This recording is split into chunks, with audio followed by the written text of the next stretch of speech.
শিশের বন্ধুরা আমার, আপনারা আমাকে কেউ চিনতে পারেন না চিনতে পারেন, আপনারা তো বহু বছর ধরে ধানের শীষকে চিনেন।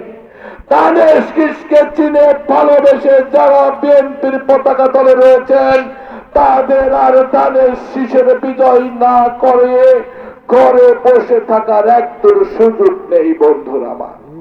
আমি রাজনীতি করার সুবাদে আমার কোনো ত্রুটি হয়ে থাকে, বন্ধ হয়ে থাকে, কোনো ভুল হয়ে থাকে, আমার ইচ্ছা অনিচ্ছাকৃত ভুলের জন্য আমি করজোড়ে ক্ষমা প্রার্থনা করছি বোয়ালিবাসীর কাছে।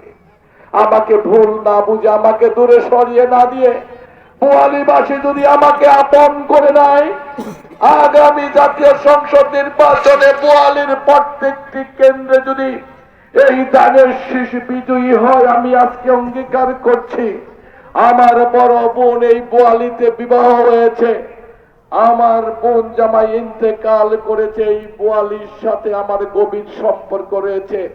আমি ছোটকালে বুড়ের বাড়িতে আসতাম, আমি একটা মামলায় পড়ে ইব্রাহিমের বাড়িতে পালিয়েছিলাম কিছুদিন 87-88 সালে।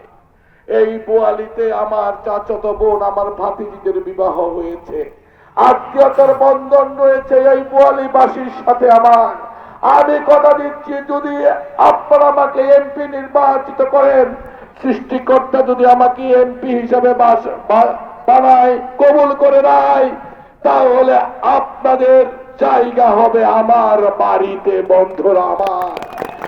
আপনাদের জায়গা হবে আপনাদের সুখে দুঃখে। উপজেলা যেই কেন্দ্র ভোট দেয় এনু সাহেবের অফিস, ওইখানে আমার বাড়ি। থানা যেখানে, ওইখানে আমার বাড়ি।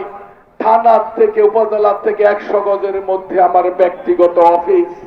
আপনাদের গাড়ি ভাড়া দিয়ে এমপি হোস্টেলে যেতে হবে না, করতে হবে না। মুজিবুর রহমানের 100 বছরের মা এখনো আল্লাহ পাক তাকে হায়াত দিয়ে রেখেছেন।